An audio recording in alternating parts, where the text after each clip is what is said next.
Hoje é o dia 24 de janeiro de 2014.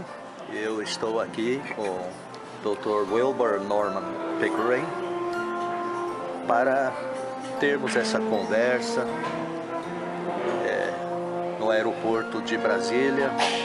Dr. Pickering, o senhor autoriza publicarmos essa entrevista depois por escrito? Sim, tranquilamente, pode. E o senhor poderia fornecer um breve histórico assim da sua vida, como o senhor, a trajetória dos seus pais como missionários e tal?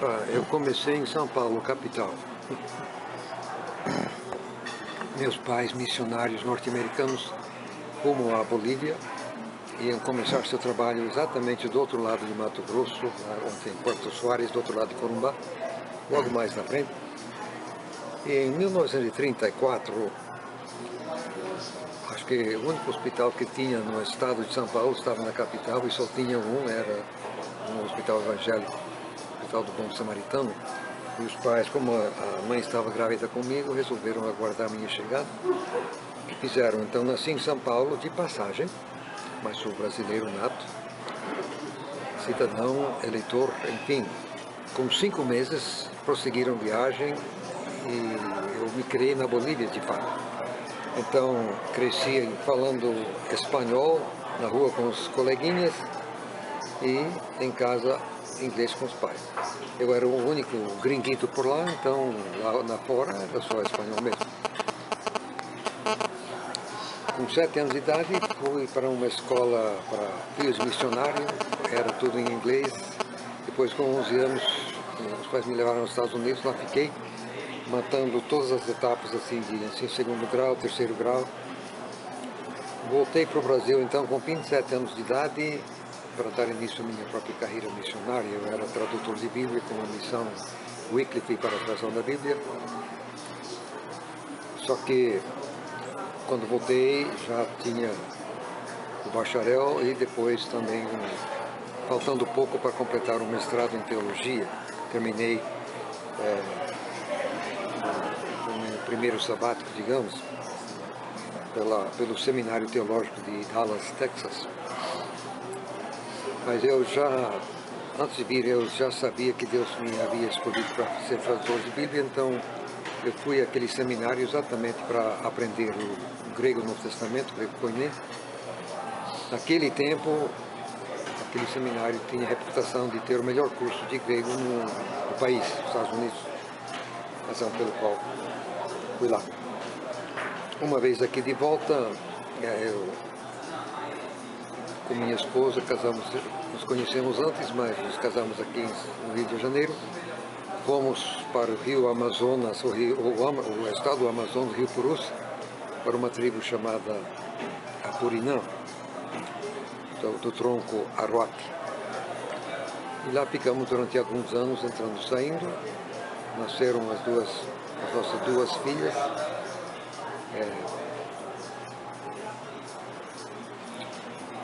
Temos início a tradução da Bíblia para a língua Apuriná, mas não terminamos, porque no ano de 72 fomos aos Estados Unidos, fomos ao Canadá. Eu fui cursar doutorado em Linguística pela Universidade de Toronto, no Canadá. Acabamos ficando lá 4 anos. E nesse tempo houve o governo Geisel aqui no Brasil e debaixo dele, sem ele saber, o pessoal mandou todos os missionários fora das áreas tribais e assim por diante. Então, quando eu voltei em 78, foi? 76, quando eu voltei, em todo caso, aí a direção da missão me pediu para ser relações públicas, eu sendo brasileiro, falando português, então coube a mim falar com os coronéis para contornar a situação e assim por diante. Os coronéis tinham muita coisa a dizer que não procedia, eles mesmos sabiam que não procedia, mas a única coisa que entendi que fosse verdade, se queixaram de que éramos todos estrangeiros trabalhando nas regiões fronteiriças e não estávamos preparando brasileiros para assumir o trabalho. E essa observação era totalmente procedente. Eu entendi que era de Deus mesmo. Então, a partir dali, nós começamos o curso de preparo linguístico assim no Brasil, que continua até hoje debaixo da Missão Além, Associação Linguística Evangélica Missionária.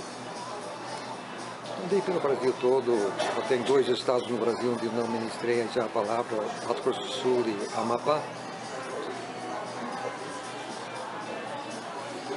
Mas vamos assim ao que mais vem ao caso, de uns 12, 13 anos para cá, em 96, melhor dizendo. Eu posso fazer uma pergunta só para interromper um pouquinho?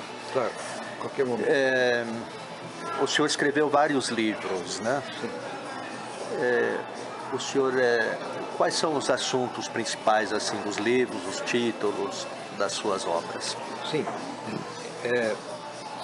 Eu iria chegar finalmente a esse ponto, mas eu estava delongando demais. Eu vou alterar a sua ordem um pouquinho. Não tem problema absolutamente. Olha, veja só.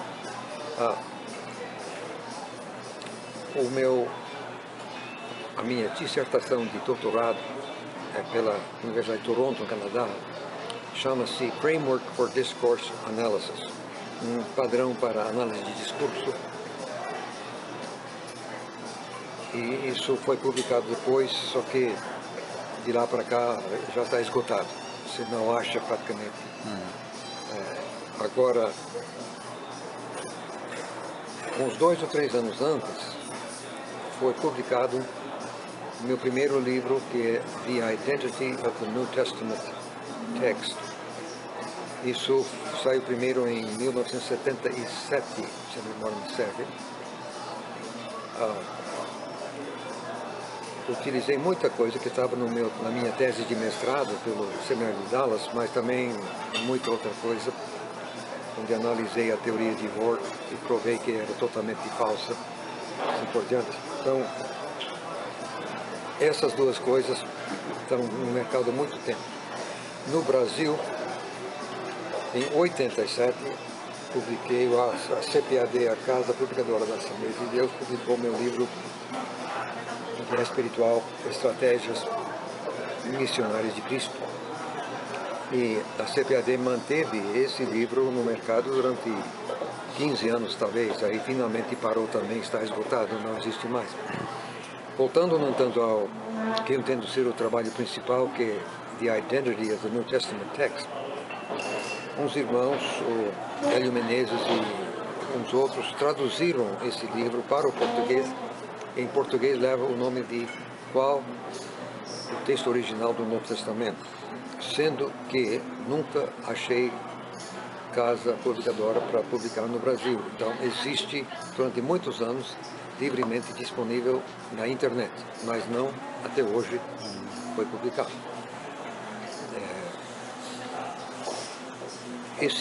Em inglês, o meu livro Identity já passou por 6, 7, 8 revisões. A última revisão eu fiz agora, terminei, nem chegou a ser publicado ainda. Mudei o nome para 4. Que maravilha. Quem conhece o livro, tem em livro até 3, né? Agora vai para 4. Mas esse está à disposição na internet também? Na internet, gratuitamente, já está lá. Qual é o site? O site é www.walkinhiscommandments.com. E tem outro material lá disponível também, né? Tem quase todo o meu material em inglês e grego, não tem nada de português. Permitindo o nosso bom Deus, dentro de muito pouco vai aparecer um novo site que chama-se Crunch. Project Underground Church, então vai ser www.prunch,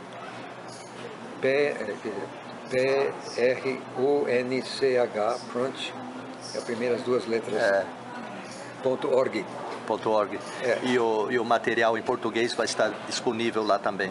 Sim, esse, quer dizer, antigamente eu tinha outro site que era ESGM, certo, que saiu faz 2 ou 3 anos, que ficou durante 10 anos, era bilíngue. Sim. tudo que estava lá vai estar novamente no novo site, só que com muita mais coisa e coisas atualizadas fatalmente, que o mundo mudou de lá para cá um pouco. Agora, a caminho.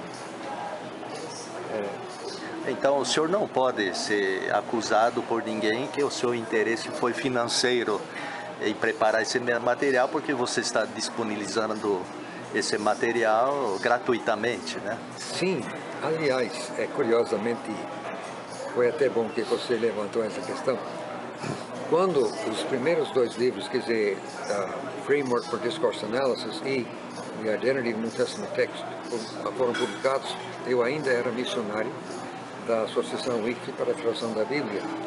E pelas regras da entidade, como eu escrevi esses livros na condição de membro, todos os royalties foram para a missão. Eu não recebi um tostão. Então, nunca eu recebi um tostão de qualquer tipo.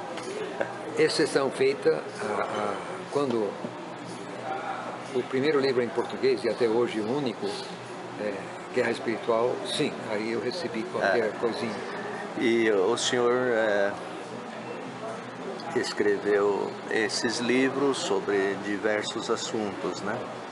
E eu vi no seu escritório que o senhor tem uma grande quantidade de cópias de manuscritos, né?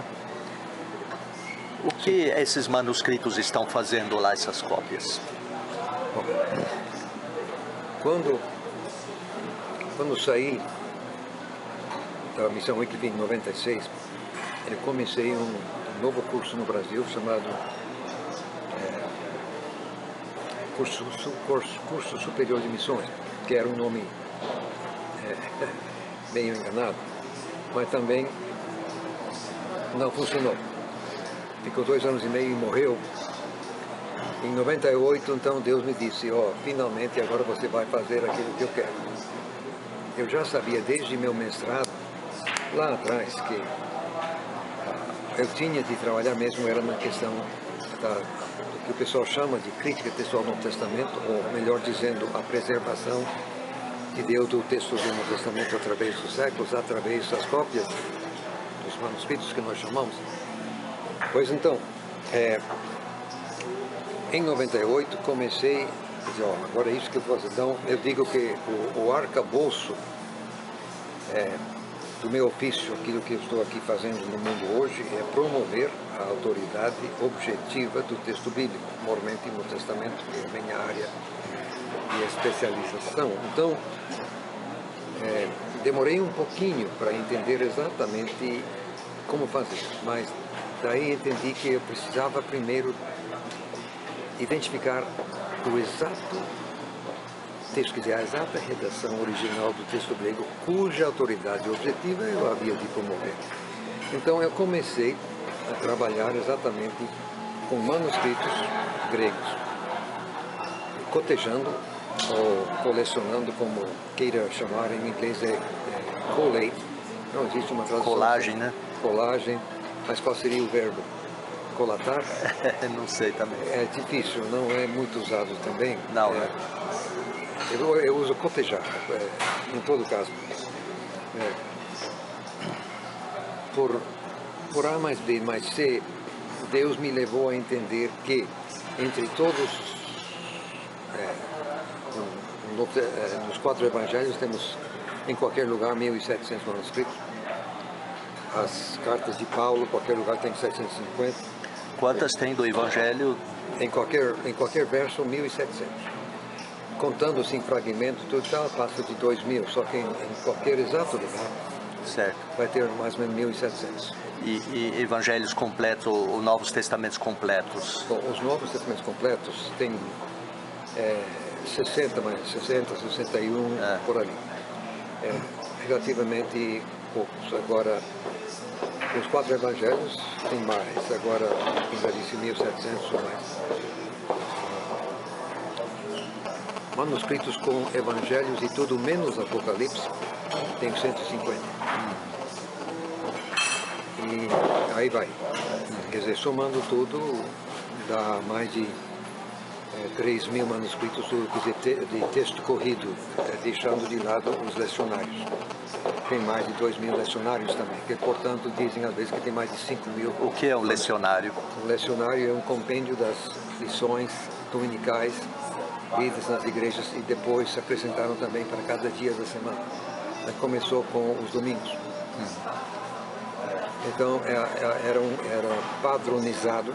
Então, pelo mundo inteiro, em dado domingo se lia um exato trecho. Muito bem. Teve algo nesse trabalho de cotejar que mais lhe impressionou? Sim. Bom, eu ia dizer, hoje, quer dizer, de início foi muito difícil pegar assim, eu peguei duplicatas de microfilmes pagando, depois foi possível pegar coisas em PDF, já melhorou, facilitou, hoje em dia pode até baixar gratuitamente muitas coisas, mas eu tenho em casa pelo menos uma parte de 100 manuscritos diferentes. E eu já cotejei, verifiquei pelo menos um livro em 70 deles, sendo que manuscritos inteiros já fiz mais de uma dúzia. O que eu ouvi, o que eu fui ensinado no seminário teológico, e acho que todo mundo também que já estudou, me disseram não existir 2 manuscritos gregos no mundo perfeitamente iguais. O que me surpreendeu foi constatar que isso é totalmente errado. Se levarmos assim, livro por livro, que me parece ser óbvio, já que os livros obviamente foram escritos um por um, e portanto no começo as cópias eram um por um, mais tarde juntaram os 4 evangelhos e depois as cartas de Paulo, enfim, mas no começo era tudo um por um. Eu tenho pelo menos 2 cópias exatamente iguais de a maior parte das cartas de Paulo, quer dizer, Romanos, Gálatas, Efésios, Filipenses, Colossenses, as 2 Tessalonicenses. Segundo Tessalonicenses eu tenho 9. Primeiro Tessalonicenses tenho 6. Nos livros menores, assim como Filemon, segundo João, terceiro João, Judas, eu tenho mais de 15. No caso de segundo João tem mais de 20.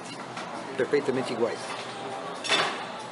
Agora, aquilo me pegou de surpresa, porque nada que me ensinaram me preparou para essa descoberta. Agora, Deus me levou a trabalhar com uma certa linha de tradução que eu chamo de Família 35. Certo, só uma pergunta. Essa linha de tradução se encontra na tradição bizantina ou na alexandrina de manuscritos? Dentro do volume bizantino. Bizantino. O que chamamos do texto bizantino não é monolítico. Tem muitas pequenas vertentes lá dentro. Uma delas, a principal delas, é a Família 35. De longe é a maior, quer dizer, maior número de representantes manuscritos dentro daquela família. E de longe é o mais coerente, quer dizer, é possível, como eu já fiz delinear o exato perfil de Mateus 1 e 1 até Apocalipse 22 e 21. Quantas famílias se conhecem? Se tem família 35, quantas outras famílias? Lamentavelmente, devido aos efeitos soporíficos da teoria de Hort no mundo acadêmico, ainda não se fez o serviço, o dever de casa da disciplina não se fez ainda. Então, a grande massa dos manuscritos não foram ainda analisados, cotejados, sendo que, no entanto, um erudito pelo nome de Frederick Wissam, ele pegou o capítulo 1 de Lucas, o capítulo 10 de Lucas, o capítulo 20 de Lucas, só esses 3 capítulos. E ele foi a cotejar, a analisar letra por letra, 1.400 mais ou menos manuscritos só nesses 3 capítulos. Quem fez isso? O nome dele é Wissam. W-I-S-S-E, nome alemão, mas ele fez o trabalho no Canadá, não sei se ele é americano, não sei. Acho que o primeiro nome dele é Frederick, mas não garanto. O segundo nome é Wisse, W-I-S-S-E. Pois bem, ele achou, deixa eu ver aí, acho que foi 35 grupos ou famílias de manuscrito ou linha de transmissão. Dos 35 grupos, um era o tal egípcio, mas não tinha mais do que 10 manuscritos, entre 1700, só tinha 10 da família egípcia. Que são a base de quase todas as traduções modernas agora. Exatamente. O tal do texto alexandrino, isso é outra história que eu posso contar, mas quer dizer, menos de 1%, muito menos de 1% daquela família, que agora tudo bem. Mas dos outros 34, ele diz que praticamente os outros 34 todos dentro da massa bizantina, sendo que havia 70 subgrupos debaixo desses 34. Então, você vê aí 34 mais 70, nós sabemos que no mínimo vai ter mais de 100 pequenas linhas sem divergências que devem ser analisadas, mais de 100. Mas o senhor, na família 35, encontrou quantos manuscritos que praticamente concordam entre eles? Bom, a família representa aproximadamente 18% da massa total. Então, nos evangelhos, nós temos pelo menos 250 manuscritos daquela família, numa massa total de 1.700. Então, você vê que não tem nenhuma família com tantos manuscritos? Nem de longe, nem de perto. Quer dizer, como a família 35. A família 35 nos evangelhos tem 250. Você vai catando, procurando. Acho que dificilmente você vai achar outra família com mais de 50. Então a diferença é marcante, é gritante.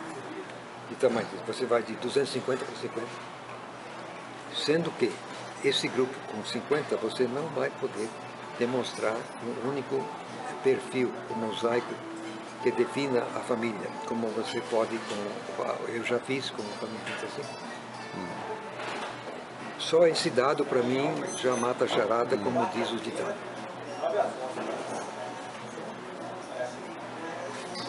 Muito bem. Nessa pesquisa toda, quais são as passagens mais marcantes, se o senhor lembrar de alguma, em que a família 35 entra em choque com ou discorda com o texto recebido? Existe uma semelhança? Existe...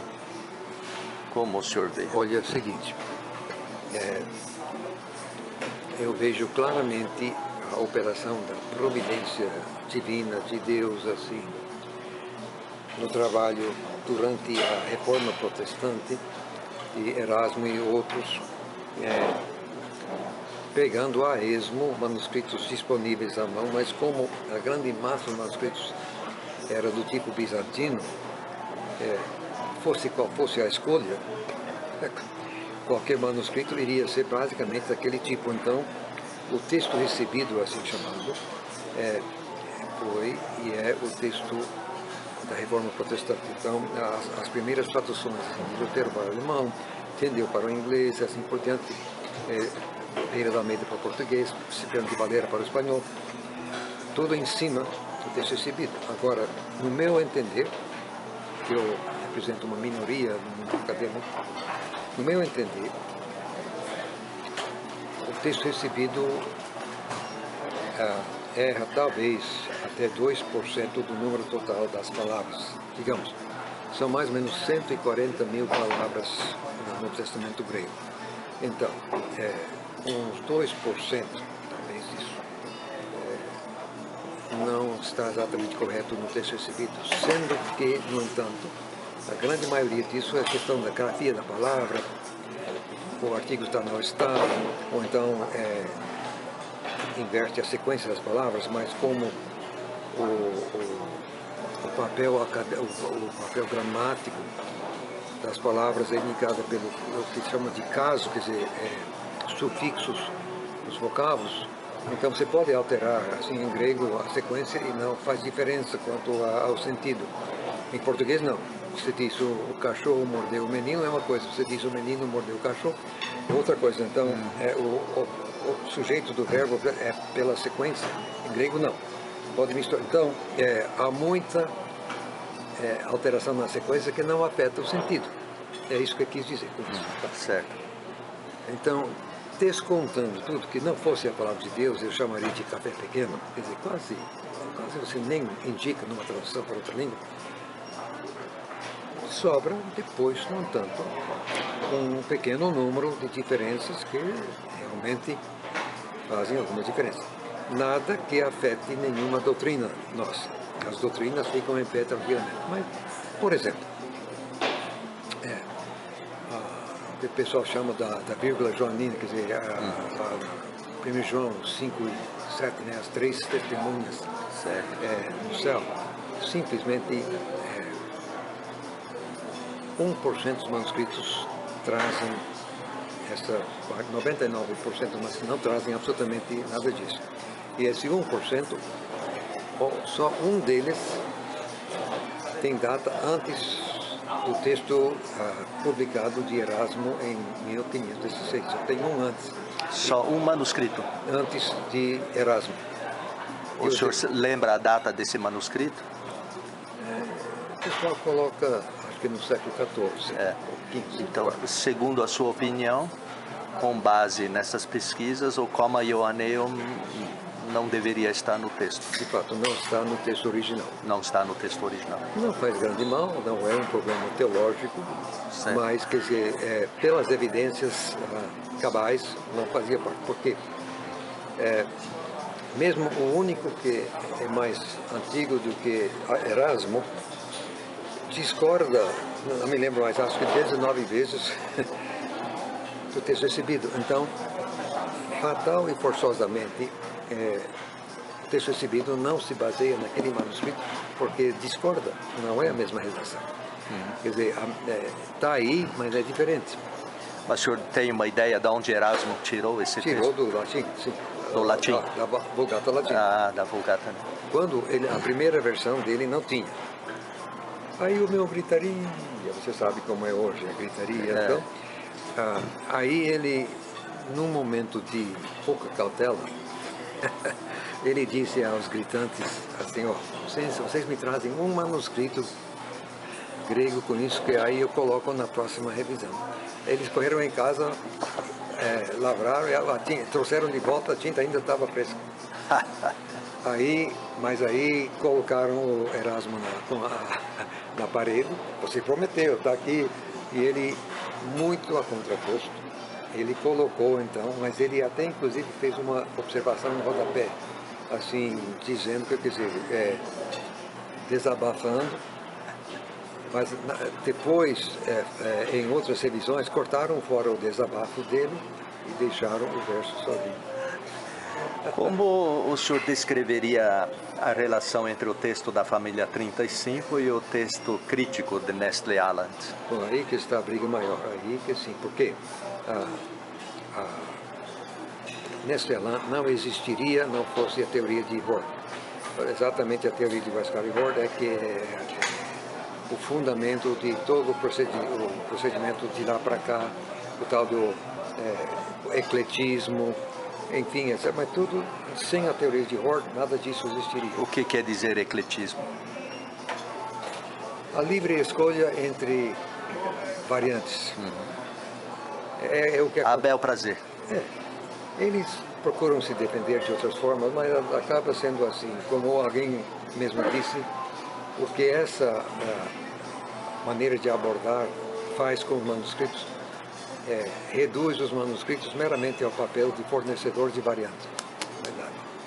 Então, quer dizer, totalmente descaracteriza os manuscritos gregos do Testamento. Se são meramente assim, fornecedores de variantes, e você aqui, ao seu bel prazer, que vai escolher, então você está acima do texto. O senhor esteve em Münster, na Alemanha, onde é a sede lá do pessoal que trabalha o mestre Alan, o texto crítico, né? Como o senhor foi recebido lá? Fui muito bem recebido. Quero agradecer publicamente outra vez. Eles, inclusive, me colocaram à disposição uma sala particular, só eu trabalhando isoladamente. Foi muito bom. Tive tranquilo acesso a todos os microfilmes, sem nenhuma restrição. Foi bom demais. Eu fiquei lá 3 semanas e consegui muito mais do que esperava conseguir. Quer dizer, superou as minhas melhores expectativas. Então eu agradeço realmente o trato recebido. É preciso também reconhecer que eles têm contribuído assim bastante ao nosso conhecimento, mesmo eles defendendo uma linha que eu discordo pessoalmente. Eles são da linha, digamos, alexandrina, desprezando geralmente a massa dos manuscritos bizantinos. Contudo, e no entanto, eles vêm trabalhando, cotejando, verificando manuscritos, e tudo isso é bom. Faça quem fizer, fazendo com honestidade, está aumentando o nosso conhecimento dos fatos. Então a série Textford, eles já têm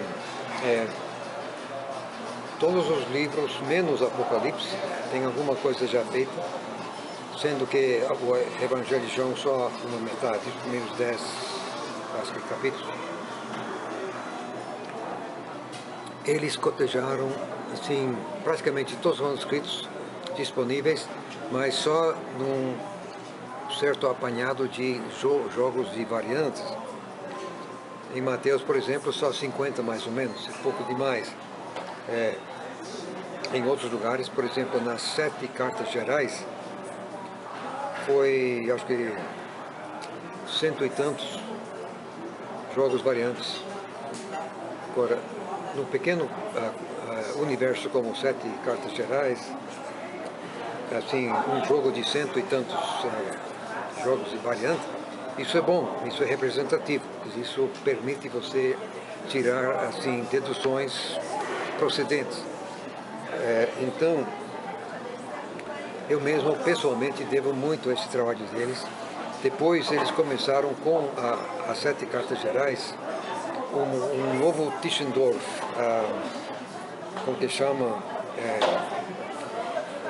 edição crítica maior, uma coisa assim, onde eles estão fazendo cotejando o texto por inteiro, não assim variantes escolhidas, mas de fora a fora.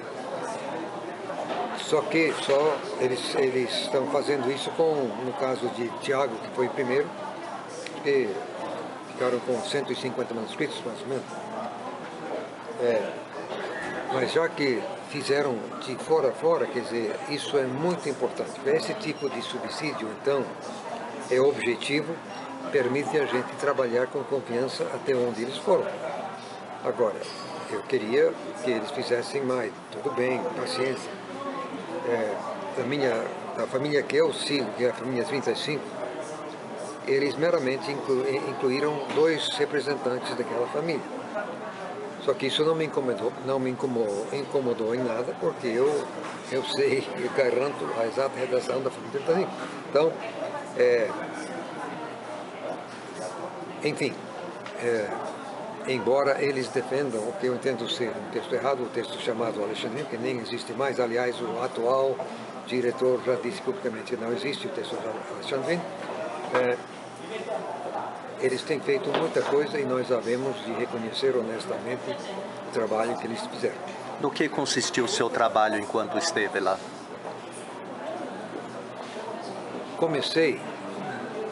Quis verificar o exato texto, quer dizer, a exata redação original do texto de Apocalipse. O livro de Apocalipse teve o trânsito mais conturbado pelos séculos da transmissão através da história da Igreja.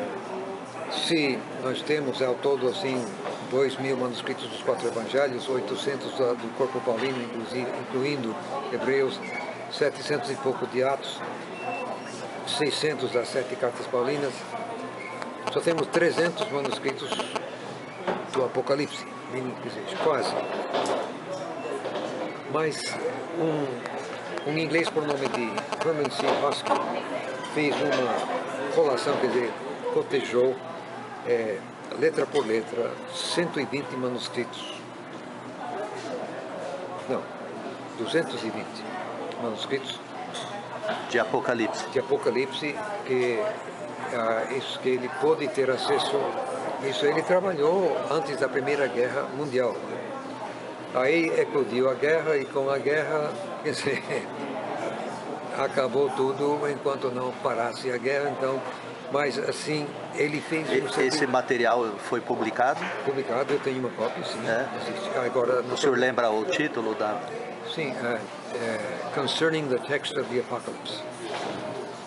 Concerning the Text of the Apocalypse. Dois volumes, cada qual assim desse tamanho. Então, um trabalho assim, único. Quanto agora... Então, em relação ao Apocalipse, não deveria ter mais dúvida quanto ao texto. Sim e não. Sim, não. Sim, não, porque ele sozinho, ele distinguiu meramente 9 famílias ou 9 linhas de transmissão dentro do Apocalipse. Pois bem, agora, eu fui a Münster, foi essa a sua pergunta que eu quis, então, eu quis verificar manuscritos aos quais ele não tinha acesso. Para essa altura, eu já sabia que a melhor linha de transmissão era o que eu chamo de família 35.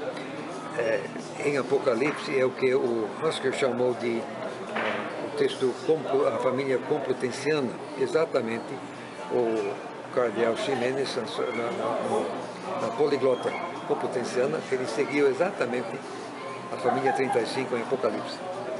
Aliás, é a melhor versão publicada de Apocalipse antes da minha. É verdade. Só que nunca teve assim projeção no mundo. Mas bem, aí sucede que no terceiro verso, quer dizer, capítulo 1, verso 3, tem uma variante totalmente diagnóstica, quer dizer, só a família 35 complutensiana tem.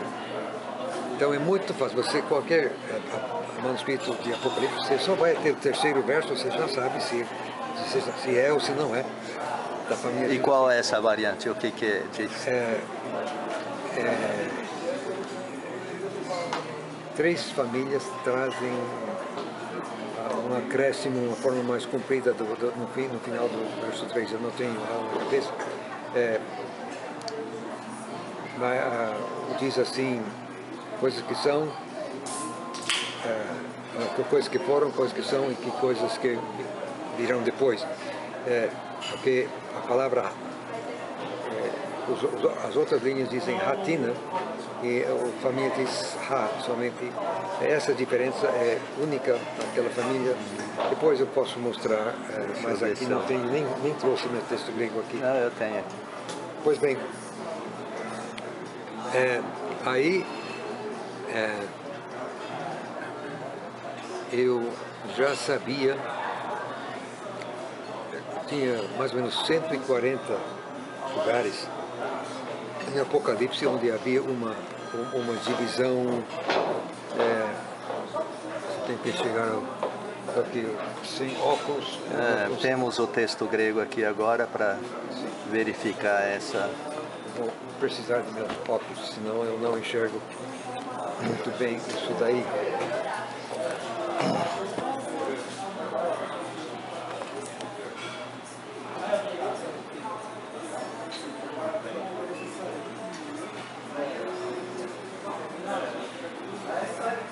Porque aqui não é o texto meu, não. Não. Aqui tem um acréscimo que não consta. Aqui, Aiden, tal e tal. Aqui. E só. Agora, o que não está, both the things that are and those that must happen after these. Agora, isso aqui está na família, mas também duas outras famílias, mas pronome relativo aqui é diferente unicamente. Certo. Isso aí é outra coisa. Isso Tá. aí não é o texto meu. Não, esse não é. Pronto. Então,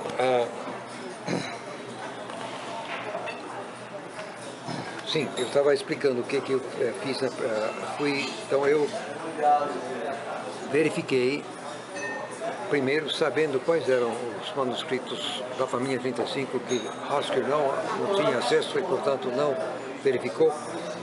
Era uma dúzia mais ou menos. Então, essa dúzia eu pude verificar nos 140 lugares.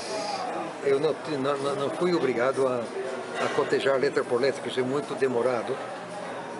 Uma vez, só pelo terceiro verso, é ou não é, pronto. Então, aí eu verifiquei nos 140 lugares. Então, pude, portanto, fixar, resolver, determinar, a forma, quer dizer, a forma arquétipa, o arquétipo da família 35, que eu entendo também é o autógrafo.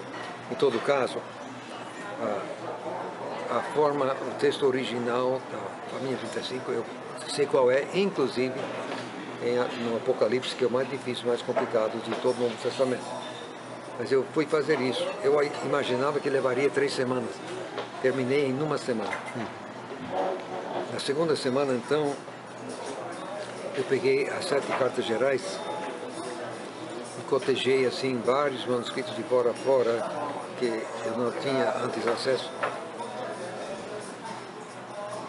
Depois, nos lugares onde tem uma divisão interna na P35, são 84 membros, representantes da P35 nas 7 cartas gerais que conhecemos.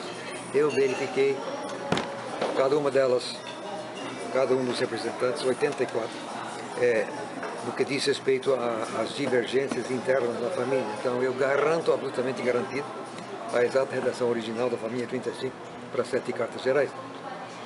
E a terceira semana eu fiz outra coisa, não me lembro mais o que fiz. Muito bem. E, onde o senhor concentraria, qual é o maior erro que o senhor considera de ter os manuscritos alexandrinos como base para a tradução da Bíblia? Onde está o problema? O problema é que os que seguem esse tipo de texto seguem uma orientação materialista, ateia, que exclui totalmente qualquer consideração do sobrenatural. Então eles não admitem absolutamente que Satanás exista ou que tenha feito qualquer coisa para atrapalhar a transmissão do texto de Jesus. Ao meu ver, isso é um ledo engano, é uma estupidez assim, grande demais da conta.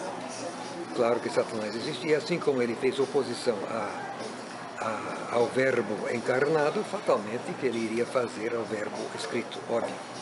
Então, a teoria de Hort, que é a teoria em cima da qual todo o trabalho dos últimos 130 anos se baseia, ele não acreditava que a Bíblia seja a palavra de Deus, ele não acreditava que Jesus seja Deus, e como ele abraçou com as duas mãos a teoria de Darwin no momento que ele publicou, provavelmente nem tenha acreditado muito em Deus. Ele era evolucionista, então? Então, exatamente.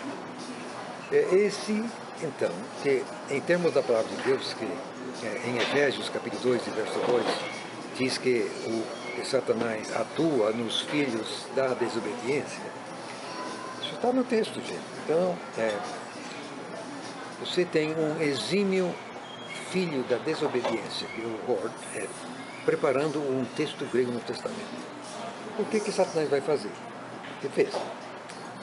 Através do trabalho de Hort e o texto que ele preparou e que controla, então, tudo que se fez de lá para cá, geralmente, o que eles fizeram foi introduzir erros de fato e contradições na cara, cabais, que torna impossível você defender a inerrância do Novo Testamento.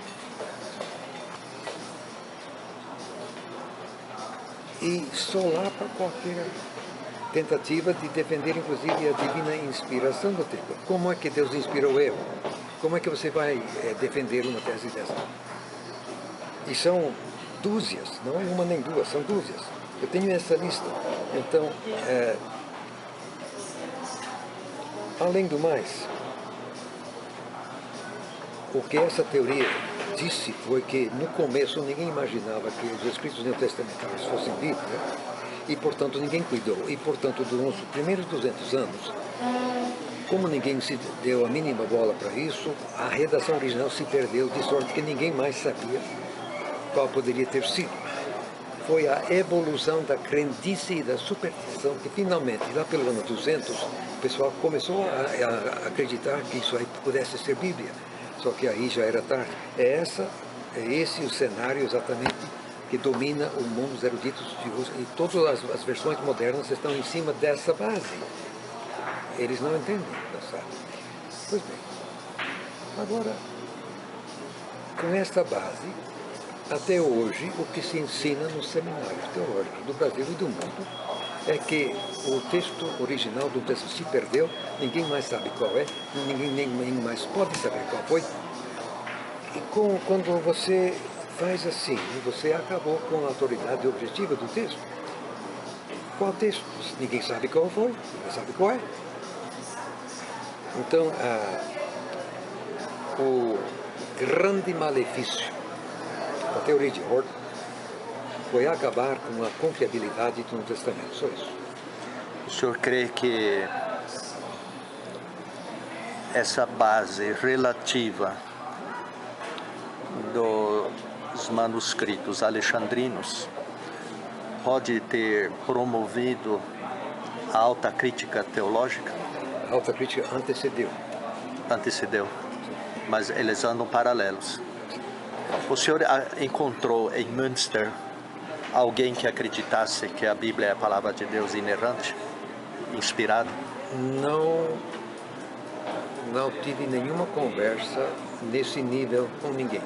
Eu não falo alemão, lamento ter que confessar isso. Encontrei pessoas sempre que arranhavam inglês o suficiente para a gente se entender. Mas assim como meu alemão é para lá de péssimo, não foi possível assim conversar nesse nível, absolutamente.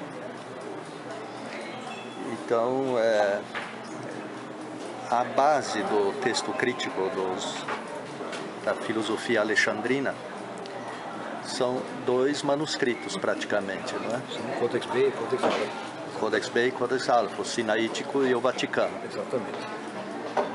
Qual é a relação desses dois em relação a cotejar uma comparação entre os dois?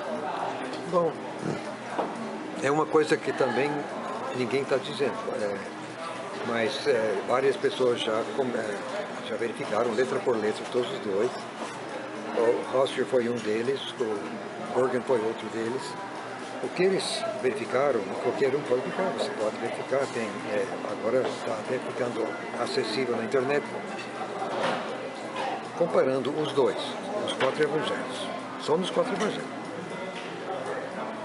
Codex B, o Vaticano, e Codex Aleph, o Sinaítico, esses dois discordam entre si mais de 3.000 vezes. Só nos evangelhos? Só nos 4 evangelhos. E isso sem comentar mera diferença na grafia da mesma palavra. Aqui são diferenças, mais de 3.000. Agora é uma questão de lógica. Ou um ou outro tem que estar errado. Quer dizer, se estão batendo... mas a ideia que ele sempre transmite é que a linhagem alexandrina concorda entre si. Não, né? É mentira. Então, no Sempre fundo... foi mentira. No fundo, você diz, nós não sabemos qual é o texto, né? É impossível. Um deles, o Ernest Cadman Colwell, que foi deão da crítica textual no Testamento na década de 50 e 60 nos Estados Unidos, ele chegou a ser o presidente da Universidade de Chicago, em Chicago, Illinois, um grande erudito. Do outro lado, absolutamente, veemente contra o texto recebido. Nem acreditava que a Bíblia pudesse ser a palavra de Deus, nada disso. Contudo, ele mesmo procurou, ele pegou o que supunha-se, ele só conseguiu achar 13, quer dizer, 10, 11, 12, 13 manuscritos supostamente alexandrinos no primeiro capítulo de Marcos, ok? Estamos no primeiro capítulo de Marcos, só o primeiro capítulo. Ele procurou montar o que seria o arquétipo alexandrino a partir dos 13, ele só achou isso, mais nada no mundo, só 13 manuscritos, entre quase 2.000, que poderiam ser da família alexandrina. Tá bom.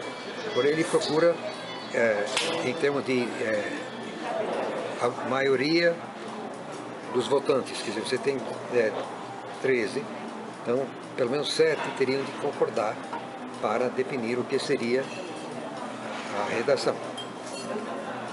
A coisa foi tão calamitosamente impossível que ele jogou fora os 7 piores. Ele ficou com 6.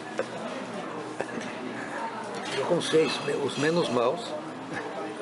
Ele agora procura bolar o que poderia ser o arquétipo alexandrino.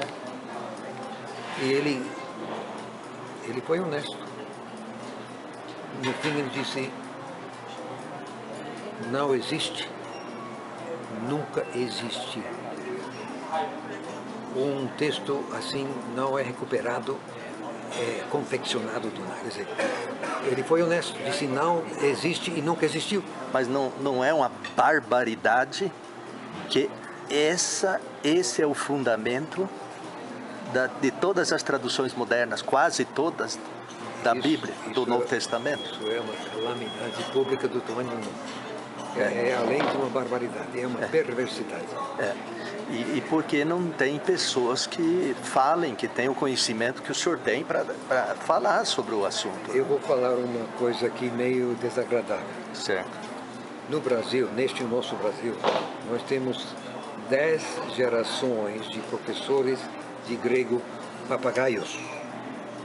São meros papagaios, são meramente repetindo o que foram ensinados, sem nunca, jamais no mundo voltar aos manuscritos para ver se era verdade. Nunca voltaram. Só papagaio, repetindo o que foram ensinados. 10 gerações.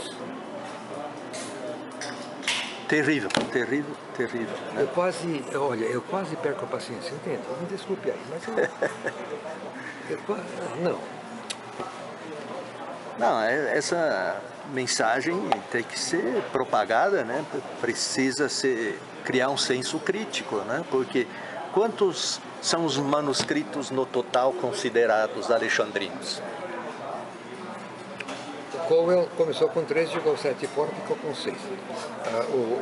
O besta que eu falei, que fez um exame de capítulo 1, 10 e 20 de Lucas, ele achou 10, 8, olha, 8 unciais ou maiúsculos, ou 4 e 4 minúsculos, que ele considerou desse. Então ele pegou mais 2 de cada, que eram da família num dos 3 capítulos, mas não dos 3, arredondando, então dá 10. Mas é que mesmo assim, como disse o Cowell, assim, em termos assim, empíricos, não existe. É de se lamentar a pessoa que lê uma tradução como essa, né? Então... Bom, toda a briga gira em torno de 10% das palavras do Novo Testamento. Enquanto a 90% das palavras do Novo Testamento, todo mundo está de acordo. Então, faça a pior escolha que você possa fazer, você ainda vai ter mais da palavra de Deus do que seja capaz de obedecer. Até aí, tudo bem. A dificuldade é quando se fala da autoridade da Bíblia. Daí que vem a questão toda, se o pessoal diz que não, acabou, não existe mais, se perdeu, ninguém sabe. Isso, não existe autoridade. Isso solapa a autoridade. Aí que está a questão. Aí que está. Agora, se você lê a Bíblia como sendo a palavra de Deus, seja qual for ela, tem verdade demais para você. Será que essa é a base desse pensamento moderno entre os cristãos hoje, que tudo é relativo, cada um interpreta do jeito que acha, e muita coisa nesse sentido, né? Bom, Não existe autoridade final mais, então. isso é uma coisa que eu creio que se desenvolveu paralelamente. Agora, mas esse solapar realmente de qualquer noção de autoridade objetiva para a Bíblia contribuiu realmente, porque se nem isso não tem mais, então o que ficou com que só um time no campo, não tem nenhuma Tá. oposição. Então eu vou fazer assim para o senhor falar uma breve frase sobre as traduções mais usadas no Brasil em português hoje. Almeida Corrigida. A Almeida Corrigida é um meio termo, porque a antiga Almeida, feita por João Vieira da Almeida, ele traduziu o Novo Testamento da Reforma Protestante, que é o texto recebido exatamente, o texto sincero. O texto corrigido é um meio termo entre o texto recebido e o texto do crítico chamado eclético de Nestle Aland, já era assim naquele tempo. Então, a corrigida é um meio termo. Menos mal do que a atualizada, mas não tão bom quanto a antiga Almeida. A revisada, o senhor tem A olhado? revisada, não entendo qual é isso, porque tem a atualizada, conheço, agora a revisada será qual? É uma outra versão que é usada para Thompson Chain Reference, a tradução da Thompson, né? Isso seria sim, a contemporânea. Né? A contemporânea é pior do que a corrigida, um pouquinho menos mal que a atualizada. A Almeida Corrigida Fiel, como é conhecida, da Sociedade Bíblica Trinitariana. Isso é exatamente a antiga Almeida. O que eles fizeram foi pegar a corrigida e onde a corrigida havia fugido do texto recebido, voltaram. Então a fiel é exatamente a antiga Almeida, reproduzida. E inclusive com o português antiquado, a mesma coisa. A Almeida Atualizada. Bom, atualizada é em cima do texto crítico chamado, de fato, eclético. Então, aí vai todos os erros, contradições, coisa toda. Então, em português, o texto crítico foi introduzido com atualizada. Sim. Aliás, antes disso, quer dizer, a primeira coisa foi a versão brasileira, que ninguém mais usa, agora você só acha nos museus, felizmente. Mas aquela primeira foi em cima do texto de Westcott Hort, nem de Nestle, pior ainda. A Bíblia na linguagem de hoje. Bom, a linguagem de hoje é em cima do texto eclético, acrescido do problema que é mais uma paráfrase. A nova versão internacional. Em cima exatamente também da teoria de Hort, com todos os erros e contradições. Exatamente em cima de Nestle Aland e a Sociedade Bíblica Unida. Então nós não estamos numa situação muito confortável na língua portuguesa quanto a traduções. Eu lamento ser obrigado a dizer que não existe sequer uma tradução boa em português. Não existe. Vejamos alguns detalhes que o senhor encontrou na família 35 em relação a algumas passagens maiores e polêmicas do Novo Testamento. O final da oração do Pai Nosso, que é omitido em algumas Bíblias. O senhor encontrou na família 35? Sim, com toda certeza.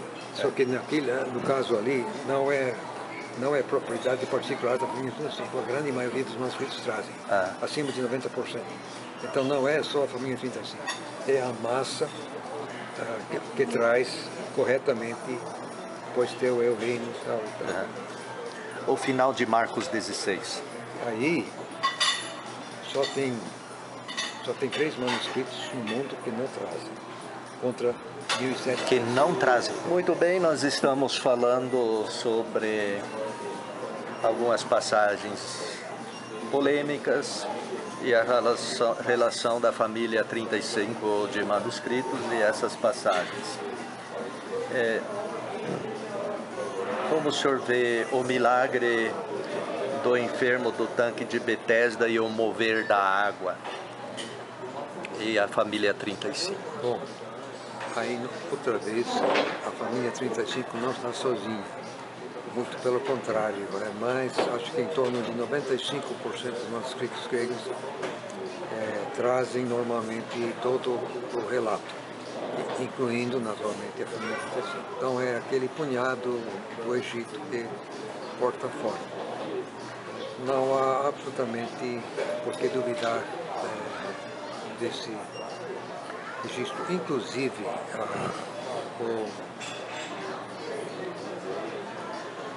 não sei, a pessoa que cortou fora essas partes, não gostando assim, da parte sobrenatural, simplesmente é uma estupidez, porque não há como explicar toda essa multidão ficar ali dia e noite, chuva e sol, se nunca nada acontecesse. Óbvio, na cara que alguma coisa estava acontecendo. E mesmo porque, mais lá embaixo, onde ainda está no texto, fala do mover das águas. Por que não cortaram fora também essa última? Não dá. Pode saber que com toda certeza o relato é verídico completamente como está. A mulher adúltera em João capítulo 8. Aí há uma pequena diferença no sentido que são 15% dos manuscritos gregos que não trazem um relato. 85% sim trazem. Então são 240 manuscritos mais ou menos, parece-me que não tem. Contudo, pense só um pouquinho. Se na hipótese, só para efeito de raciocínio, se na hipótese João escreveu o seu evangelho sem esse relato, como em qualquer mundo poderia ser possível inserir uma coisa tão esquisita assim depois? Não dá. E depois também para dominar 85% da transmissão, pior ainda, porque existe a ciência da probabilidade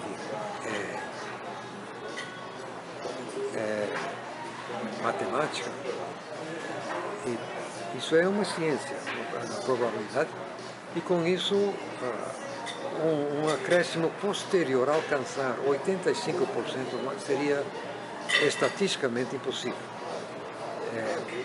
De lá para cá, no entanto, eu só convido o interessado a pegar sua Bíblia e colocar um dedo no verso 52 do capítulo 7, e outro dedo no verso 12 do capítulo 11, e você agora procurar ler, pulando os 12 versos da manhã. Então, você vai ler seguido até 52 e pula direto para o verso 12 do capítulo 11,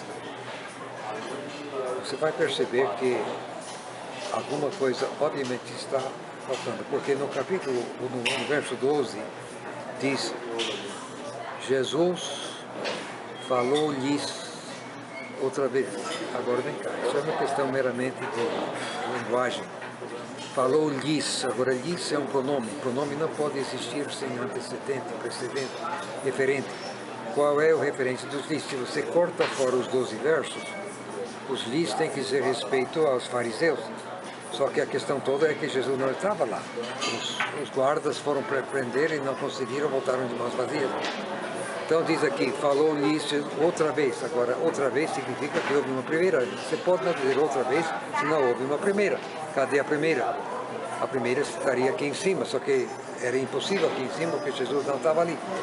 Então, sem se comentar outra coisa, só a gramática do verso 12 exige a presença dos versos, porque senão simplesmente não cabe. Muito bem, como a Johanneu, em 1 João 5, 7 e 8, nós já falamos a respeito. O senhor disse que esse definitivamente não existe, né? Não existia no original, certo. Existe hoje. Mas de todas essas passagens maiores polêmicas, essa é a única que não se encontra na família 35 e na linhagem bizantina. 99% não tem. Tem alguma outra passagem que o senhor lembra assim que poderia ser mencionada? Não sei, tem. São coisas famosas, só que também não levam a nada. os três relatos da conversão de Saulo de Tarso, Jesus volta do céu para pescar ele a caminho de Damasco. Então, num deles fala, é difícil você espernear contra os aguilhões. Os outros dois não falam isso. Só que em 12% dos manuscritos e no texto recebido, e portanto na fiel, em um dos outros lugares, repete essa parte. Que não está em 88%, então não está na 35%. Agora, não há problema maior, já que um dos três relatos consta. Se consta não aqui, quer dizer, já não altera nada. Quanto a outra coisa parecida, é o batismo do etíope por Filipe. Novamente, 12% dos manuscritos acrescentam, se crees assim com todo o coração, pode, essa coisa, 88% dos manuscritos não trazem. Agora, não tem problema absolutamente com isso. Quer dizer, se Filipe não falou, deveria ter falado. É o tipo da coisa que a gente acha. Então, deve ter falado. Agora, o que eu imagino é o seguinte. Como Filipe se instalou lá em Cesareia e a casa dele virou tipo pensão crente, você sabe que cada pessoa que passou por lá, me conta, Filipe, como é que foi aquele negócio? Então Filipe contou centenas de vezes aquele negócio, o encontro com o tesoureiro etíope. E provavelmente ele falou aquilo mesmo. Quer dizer, se crer, eu acho que sim. Só que quando Lucas escreve Atos, ele não foi levado pelo Espírito Santo a incluir esses dizeres. Só isso. Agora, fora essas duas coisas, na verdade, as diferenças entre a família 35 e o texto majoritário, assim, o grosso bizantino, ou mesmo o texto recebido como tal, as diferenças são poucas, na verdade. Em que livro do Novo Testamento existe o maior número de situações problemáticas, mesmo dentro da linha bizantina ou da família 35? Sem dúvida, Apocalipse. Mas o senhor crê que resolveu esses conflitos? Creio. Veja bem, eu digo com toda e tranquila certeza que em qualquer dado lugar é um de dois candidatos. Quer dizer, a maior dúvida que poderia existir é qual dos dois candidatos, que fatalmente um deles é. Então, o texto não se perdeu, quer dizer, nós temos o texto. Agora, o que acontece é que, geralmente, a diferença é uma letra, às vezes é a grafia da palavra, não altera simplesmente o sentido. O sentido, quer dizer, numa tradução para o português, você teria que realmente se desdobrar para reproduzir uma diferença tão pequena que são diferentes. Então, mesmo em Apocalipse, eu digo que nós sabemos qual é o texto, nós temos o texto e temos o texto, sabemos. Eu vi pessoas indagando a sua colocação. Se a colagem da família 35 de manuscritos é o texto exato, original do Novo Testamento, por que ele foi encontrado somente agora?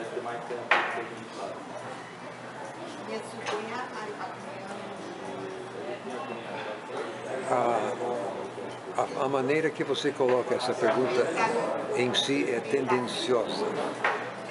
Você pergunta por que só mais é encontrado, por quem somente agora? Isso aí é que...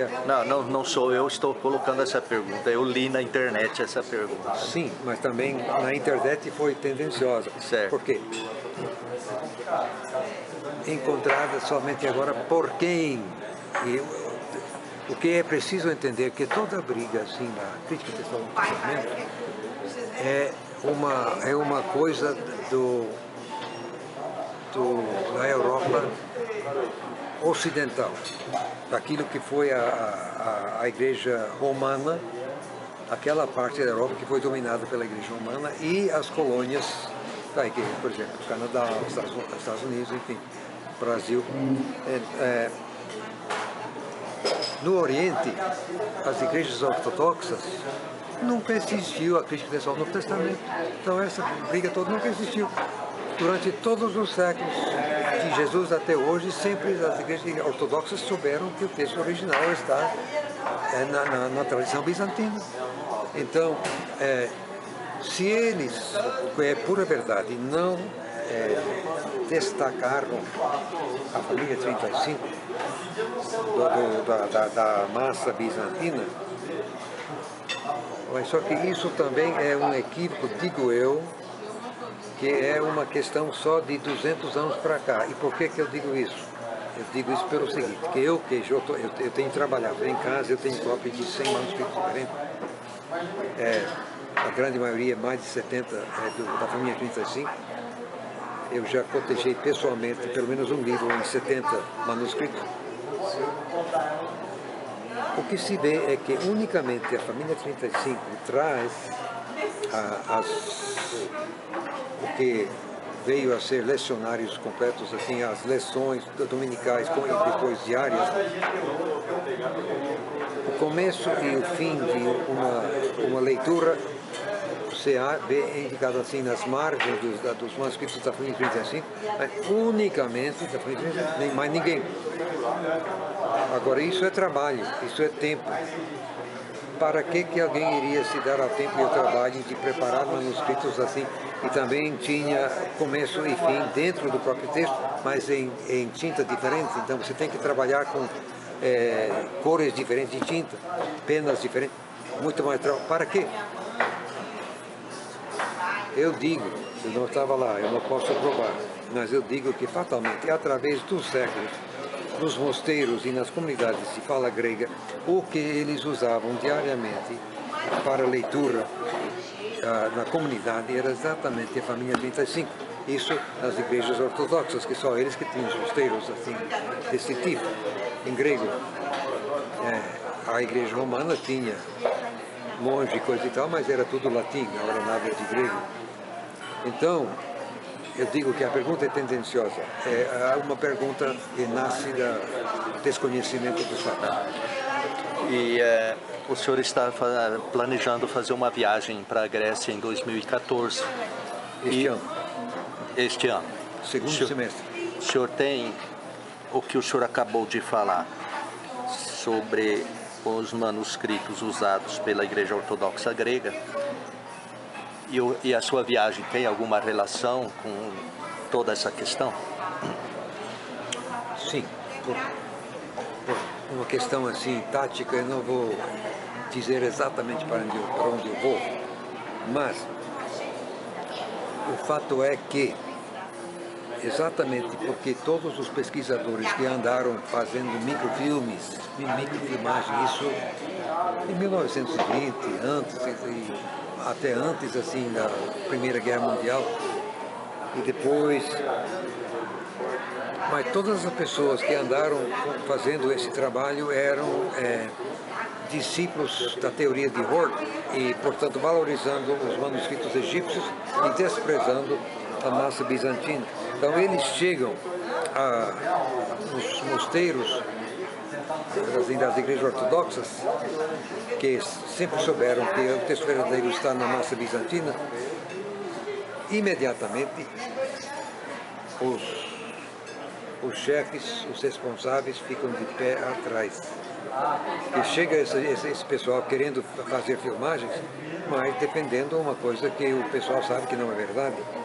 Então o que eu digo é que os melhores, eu tenho base para isso, mas não vou entrar em detalhe, os manuscritos melhores e mais preciosos não estão guardados nas bibliotecas comuns dos mosteiros, estão guardados em lugares reservados, e as pessoas que andaram fazendo filmagem nunca ficaram sabendo dos melhores manuscritos. Então, na lista acadêmica internacional, os manuscritos conhecidos, os melhores manuscritos não constam, porque as pessoas que lá andaram nunca foram informadas a esse respeito.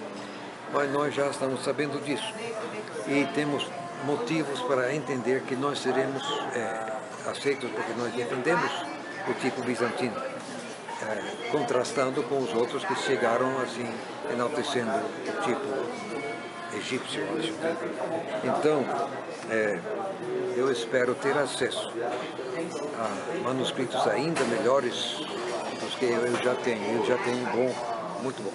Eu tenho um manuscrito que é perfeito, pelo menos 10 dos livros do Novo Testamento. Um único manuscrito que é perfeito em 10 livros.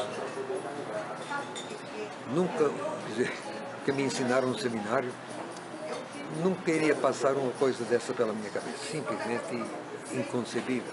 Mas isso eu tenho na minha mão. Eu mesmo prediquei, eu mesmo protegei, eu mesmo coloquei o olho. Então o senhor tem pistas de que vai chegar manuscritos jamais visto por pesquisadores do mundo ocidental aqui, Exatamente. a não ser Exatamente isso. os monges gregos lá. Exatamente isso. E eu ainda confio em Deus, eu vou levar um pequeno aparelho que ninguém assim, uma máquina fotográfica assim com 16 megapixels. Eu espero em Deus que eles me permitam tirar realmente a foto digital dos melhores manuscritos. E tudo isso envolve finanças, né? Sim.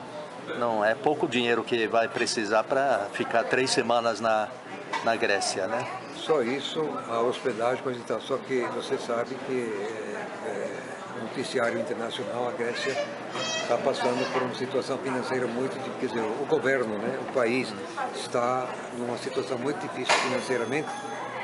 Então, é totalmente lógico entender que os mosteiros, enfim, eles vão esperar receber, assim, qualquer coisa em troca. Quer dizer, eles concedendo um privilégio desse tamanho, que a gente, assim, retribui, é perfeitamente óbvio, lógico, não?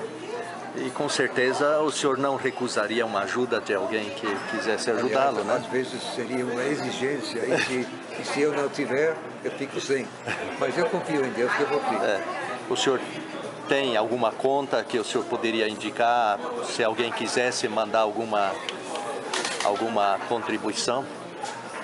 Tá, pode deixar aí que eu vou ler. A pessoa pode, Banco Bradesco, agência 2541, poupança 523066, dígito 7. Wilbur, W-I-L-B-U-R, Norman, N-O-R-M-A-N, Pickering, P-I-C-K-E-R-I-N-G. Então, se Deus tocar no seu coração e lhe mostrar que é uma causa nobre para receber apoio, faça a sua doação lá para o Dr. Pickering. Ele não pediu para isso. Quem pediu essa entrevista fui eu, Fridolin Janzi. E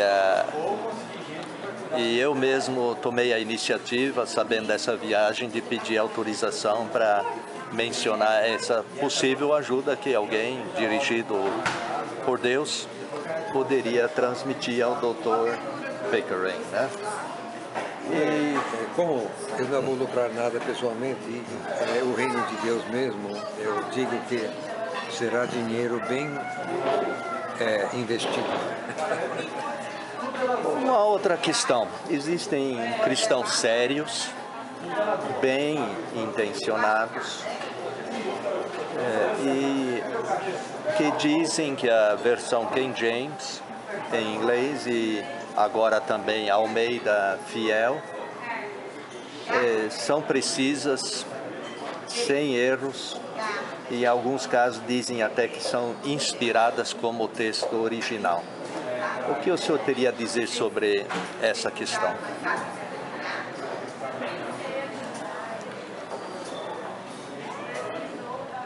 O que eu realmente penso, eu não vou dizer aqui porque eu teria de justificar que isso levaria tempo demais. Agora, eu sou linguista a nível de PhD e eu digo a quem quiser ouvir que uma tradução perfeita de uma língua para outra língua é meramente impossível. É impossível porque a área semântica dos vocábulos não se sobrepõe perfeitamente de uma língua para outra língua. Não, nunca. Quando muito, você pega o grosso, mas não é perfeito. Por exemplo, o amor Em grego temos 4 amores, que em português é traduzido por um só vocábulo. Deus amou o mundo. Mas que tipo de amor é esse? Quer dizer, em grego tem 4 vocábulos diferentes, você distingue. Então, é simplesmente impossível uma tradução perfeita de qualquer língua para outra qualquer língua. O que você pode fazer é uma tradução adequada. Você transmite o grosso, a essência. É tudo necessário para alguém ser salvo e levar uma vida santa. Amém? Beleza? Agora, dizer que King James ou qualquer outra tradução em inglês é perfeito igual ao texto grego é estupidez. Em português, idem alguém que qualquer tradução para o português que é igual ao grego, isso é estupidez. Simplesmente, cientificamente, é uma mentira, é um erro. Agora, se as pessoas são sinceras, de onde é que vem essa sinceridade? É uma sinceridade, como é que eu vou dizer, deduzível. Quer dizer, eles querem segurança para aquilo que eles têm. A Bíblia que eu tenho na mão é esta, então eles vão alegar a providência divina. Bom, foi a providência divina que fez com que a Reforma Protestante escolhesse o ter recebido, e portanto João Ferreira da Almeida foi isso foi debaixo da mão soberana de Deus, e portanto é isso que nós temos, e portanto é isso que nós temos. Sim, sim, sim, mas é óbvio que todos nós somos pecadores. Deus é soberano, mas eu sou pecador. E então, essa parte da nossa falibilidade, a nossa limitação, tem que entrar. Então, é impossível uma tradução sem a participação humana não inspirada. Eu que sou tradutor, eu trabalhei com isso. Então, reconhecendo a sinceridade desses irmãos, mas são simplesmente ignorantes, quer dizer, fecham a mente contra os fatos inconvenientes que pesam contra. E nessa questão das traduções, o que o senhor pensa sobre equivalência formal, equivalência dinâmica, como metodologia de tradução? Novamente estamos entre uma pedra e um lugar duro, porque nosso único acesso ao sentido de qualquer mensagem é através da forma na qual a mensagem é vertida. Normalmente estamos falando de forma escrita, pode também ter forma falada, ou às vezes visualizada de outra forma. Mas é impossível comunicar qualquer sentido sem dar uma forma a esse sentido. Então, qualquer comunicação é uma combinação de forma e conteúdo, forma e sentido. A linguagem é assim, a linguagem é forma e é um casamento entre forma e conteúdo, sentido. Agora,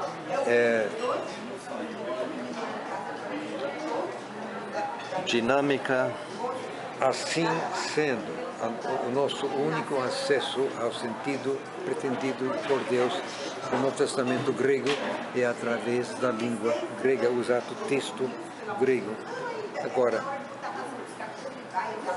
uma vez se convencendo do sentido pretendido, se você está trabalhando em português, você vai trabalhar em português, começou com grego para português, agora você quer verter aquilo em português. Mas é preciso fazer de forma a não insultar a inteligência do autor divino do Novo Testamento.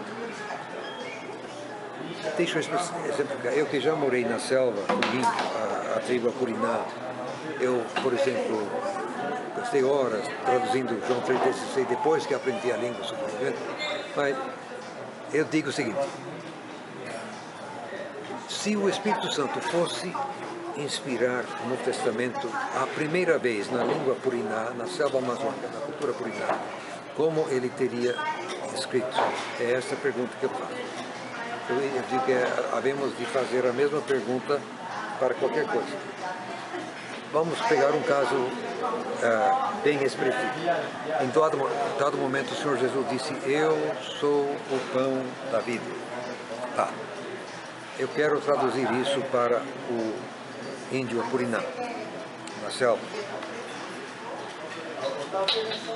Na língua Apurinã não existe o vocábulo pão, porque não existe pão, quer dizer, o nosso pão não existe. Agora, ele já tem contato com a nossa civilização o suficiente para saber que nós temos um tal negócio de pão. Normalmente o que ele já viu, aquela bisnaga assim. Ele até fala o vocábulo pão dizendo respeito àquela coisa que o homem branco come. Mas ele nunca, às vezes ele nem sequer chegou a comer um pedaço de pão ainda, desse pão. Agora, se eu coloco, numa tradução para o índio, se eu coloco o vocábulo em português pão, o que o índio vai entender? Ele vai entender que Jesus é totalmente desnecessário, porque o pão do branco é desnecessário para ele nunca comeu. O que Jesus quis dizer? Eu sou o pão da vida. Assim como a sua vida física depende de pão, a sua vida espiritual depende de mim. Ele está falando da necessidade. Eu digo que se Jesus tivesse encarnado na selva, no meio Apurinã, ele diria exatamente, eu sou a mandioca da vida. Porque a mandioca para eles é a vida, quer dizer, sem mandioca ele morre.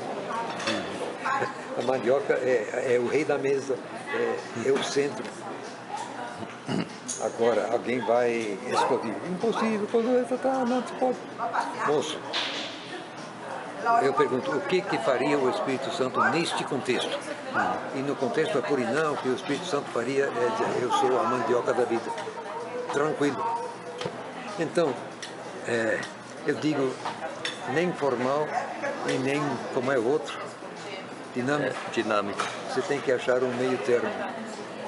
Alguém chamou esse meio termo, eu creio, de funcional, né? Alguns colocam a dinâmica e a funcional como sendo a mesma coisa, porque na prática, tradução por equivalência formal, palavra por palavra, não existe. Não funciona. É uma ilusão, né? Uma ilusão. Porque você nem sempre a mesma palavra significa o mesmo em outra língua, né? Mas eu quero dizer o seguinte, eu pessoalmente não gosto de desprezar por completo a forma do texto original. Como assim? Eu entendo que é perfeitamente legítimo a gente trazer para o português um sentimento daquilo que é a gramática hebraica no Antigo e a gramática grega no Novo. Então, onde a gramática em português permite uma aproximação da forma em grego, eu gosto de fazer isso, quando permite. Agora, quando não permite, paciência. Porque no grego, normalmente, a ideia principal aparece no início da frase, né? E é muito bonito isso, né? Porque a pessoa começa a ler a frase e já sabe onde o escritor quer chegar com aquela frase. Isso é bom. Né? Então existe um equilíbrio entre o velho e o novo, né? Porque temos pesos, medidas e distâncias e tudo mais, moedas, né? Traduzir ou não traduzir, né? Atualizar para os nossos dias ou não atualizar para os nossos dias. Usar quilômetros, usar centímetros e assim por diante. Não é uma decisão fácil, né? Eu digo, bendito sejam as notas de rodapé, porque eu apelo agora para a nota de rodapé. Se eu vou colocar o termo transliterado, assim, uma moeda, então, aí nota. E aqui, então, embaixo, explica. Isso é muito útil. O senhor tem o seu texto grego agora. O senhor agora tem o seu texto grego da família 35. O senhor colocou muitas notas de rodapé nesse texto. O texto grego, as notas de rodapé são meramente o que nós chamamos de aparato crítico. Quer dizer, quando tem mais de um candidato, mais uma leitura cá em cima, então nós aqui embaixo colocamos a nota com os diversos candidatos e com os votos que cada candidato recebe. Então, as notas de rodapé no texto grego são meramente isso. Eu não estou comentando nada. Agora, na tradução para o inglês, sim. Quais as traduções que o senhor usa no seu dia a dia em inglês, em português, as que mais prefere? O que eu uso em inglês é no King James Version. Como também no Antigo Testamento, só isso. O meu trabalho é só o Novo, né? Mas também, embora eu tenha minha própria tradução agora para o Novo Testamento, eu ainda faço bastante uso do New King James, também no Novo. Sim. Qual a semelhança entre a New King James e a antiga? O texto traduzido é exatamente o mesmo. Tanto o texto hebraico do Antigo como o texto recebido no Novo. No King James tomou a decisão consciente de traduzir o exato mesmo texto. Então, quanto ao texto hebraico e grego, não há nenhuma diferença. A única diferença é que o inglês é um pouco mais atualizado. Algumas poucas infelicidades que existiam na velha foram corrigidas, mas não eram muitas também. Então, na verdade, a única diferença prática entre o velho King James e o novo é que a linguagem é um pouco mais atualizada. O texto básico é o mesmo. E em português? Em português, eu faço uso da Fiel, porque não tem coisa outra por enquanto. Enquanto a sua não aparecer, né? Muito bem, eu agradeço muito essa entrevista aqui no aeroporto de Brasília, né? Sim. Devem ter ouvido o barulho de fundo aqui, pessoas mastigando do nosso lado e tudo, né? Deixando coisa cair no chão. Deixando, passando com salto alto ao nosso lado aqui. Mas foi o único lugar mais silencioso que nós encontramos para fazer esse. E não sei se o senhor tem uma palavra final que gostaria de transmitir, algo que eu, quem sabe, deixei de mencionar. Não. Eu acho que o irmão pode completar o que porventura faltou, né? Só digo que eu tenho tranquila consciência, eu estou tranquilamente certo que Deus tem me dado a honra de identificar a exata redação original do Testamento. Eu posso provar isso, mas não em poucos momentos. O senhor tem tempo para responder e-mail ou fica difícil se alguém quisesse entrar em contato com o senhor? Eu posso até responder de forma breve, mas normalmente eu respondo, sim. O senhor gostaria de fornecer o seu e-mail? Não é problema, meu e-mail é muito fácil. Meu primeiro nome, Wilber, W-L-B-E, ponto. Meu sobrenome, Pickering, P-I-C-K-E-R-N-G, @gmail.com. Muito obrigado, Dr. Pickering, por esses momentos tão agradáveis. E desejamos ouvi-lo novamente após sua viagem à Grécia, no mínimo, né? Para saber das novidades, né? Que Deus possa abençoar essa sua iniciativa. Amém.